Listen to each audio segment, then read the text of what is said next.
itu ada lendir sama ada rambut atau siak.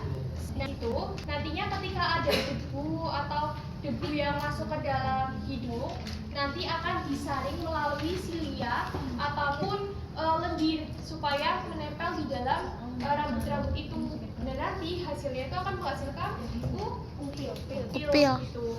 Makanya kalau misal untuk mengetahui rongga hidung atau organ hidungnya kita itu nggak ada masalah, itu berarti tergantung dari ada upilnya atau enggak gitu. Berarti kalau udah ada upilnya berarti teman-teman bisa terjadi iritasi. Bayangkan kalau di rongga hidung kita itu nggak ada rambut atau lendirnya, kita gampang terkena infeksi atau iritasi pada bagian hidung karena debu-debu yang masuk itu nggak disaring di bagian mulutnya gitu. Paham? Jadi di dalam hidung itu tadi ada selaput mukosa yang terdiri atas silia, rambut dan lendir. Silia, rambut, lendir. Tujuannya untuk nyaring debu. Selanjutnya kita ke concha nasalis. Itu concha nasalis itu di bagian kayak yang membelah jadi ini kayak ada sini satu Silia, rambut. tapi nggak kelihatan 1, 2, 3. Di situ kan gambarnya kayak ada tinggalan dari concha nasalis 1, 2, 3 kayak ada karena ini materinya tuh lebih banyak fungsi yang ditulis, teman-teman tulis ya. Nah kalau concha nasalis itu kalau concha nasalis itu struktur berlekuk di dalam rongga hidung. Gimana? Kalau ini gak bagi, tapi yang lain nanti aku share. Jadi gitu. Dalam rongga hidung. Yang berfungsi untuk meningkatkan luas permukaan.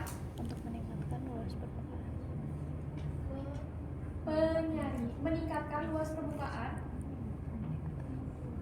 luas permukaan untuk menyaring dan melembabkan udara. Jadi ada di bagian rongga hidung itu luas permukaannya itu meningkat karena ada 3 rongga yang melengkung.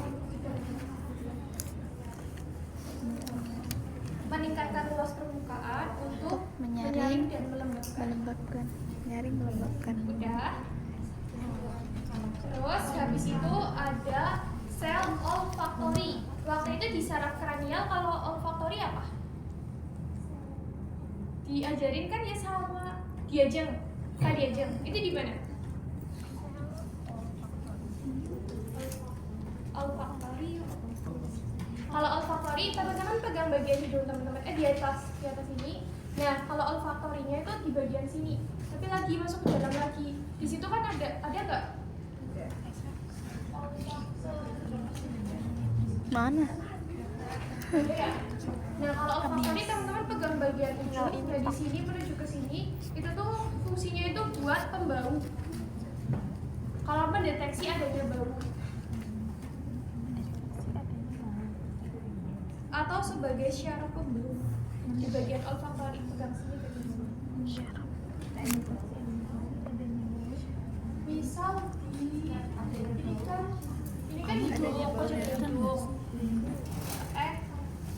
ini kan hidung atasnya. Nah di sini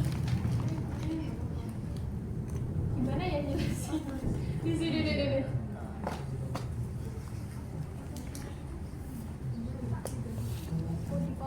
Foto kirimin ke grup. Nanti aku belum izin ke dia aja apakah boleh di-share.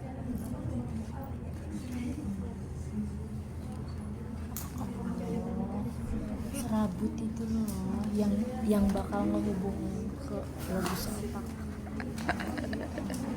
Udah ya, jadi di dalam hidung itu tadi ada 3. Yang pertama ada selaput mukosa, yang kedua ada concha nasalis, yang ketiga ada sel olfaktori. Tadi kalau selaput mukosa ada silia atau rambut dan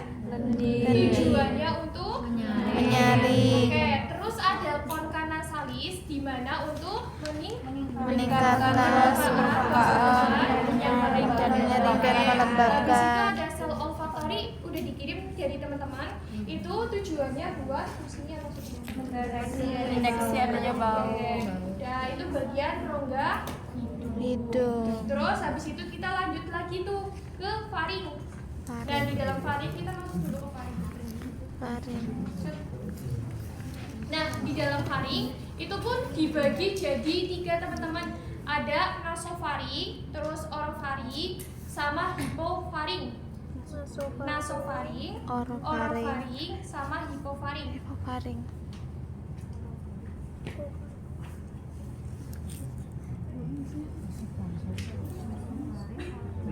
Sama hipofaring. Nah, nanti kalau udah di laring itu ada namanya laringofaring. Tapi kita ke faring dulu. Kalau faring itu kan tadi ada nasofaring, berarti berhubungan dengan nasal hidung. Kalau orofaring itu berarti dengan mulut atau oral. Berarti kalau hipofaring itu nanti berhubungan dengan faring dan juga esofagus. Nah, jadi di sini kalau misal lebih lengkapnya lagi, tapi kalau intinya itu ya, tapi kalau lebih lengkapnya lagi kayak gini nih. Jadi kalau nasofaring itu tuh bagian belakang rongga hidung yang berhubungan dengan saluran eustachius dari telinga. Ini bagian belakang rongga hidung yang berhubungan dengan saluran eustachius dari telinga. Saluran eustachius.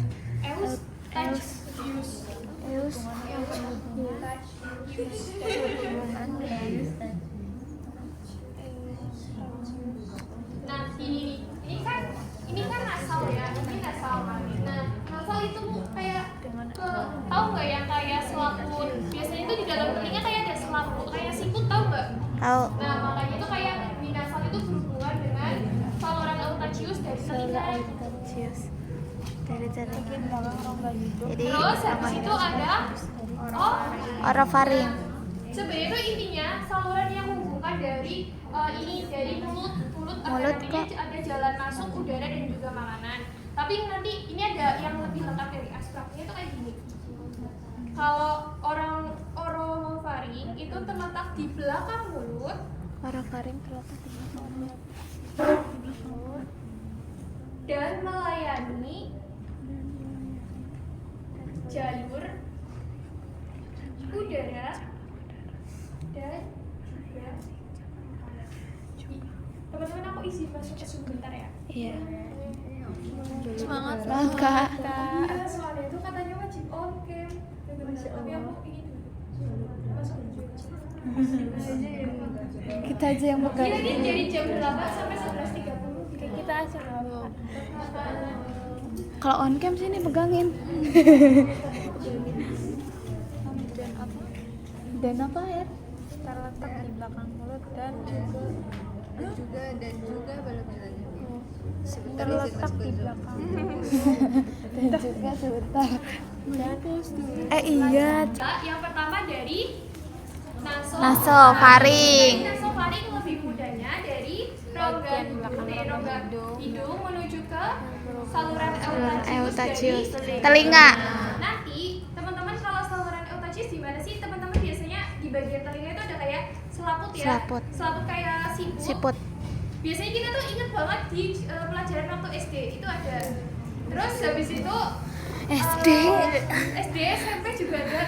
Kalau teman-teman ingat pasti ada. Terus habis itu ada mulut. Kalau mulut berarti ya, dari rongga mulut itu sebagai jalur masuk Udara dan makanan.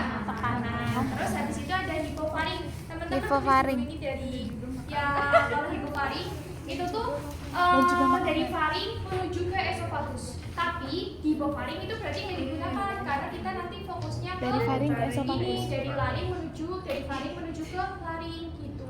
Tapi nggak digunakan. Kalau dari hipofaring itu tuh dari jalur faring menuju ke esofagus. Cepetan. Kalau esofagus kan ke digestif. Cepetan Kak. Cepetan. Iya.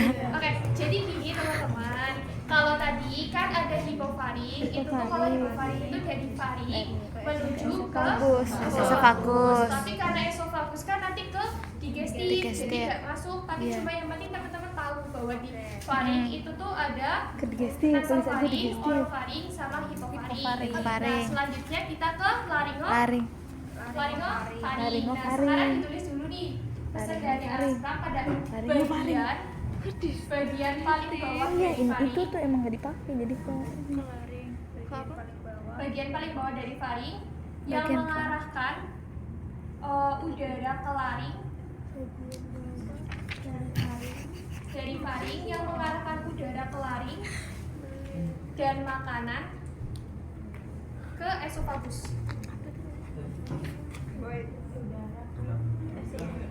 Ulangi, nih bagian paling bawah dari faring, terus yang mengarahkan udara ke laring dan makanan ke esofagus. Kalau udaranya ke laring, kalau makanannya ke esofagus, itu fungsi dari laringofaring. Laringo.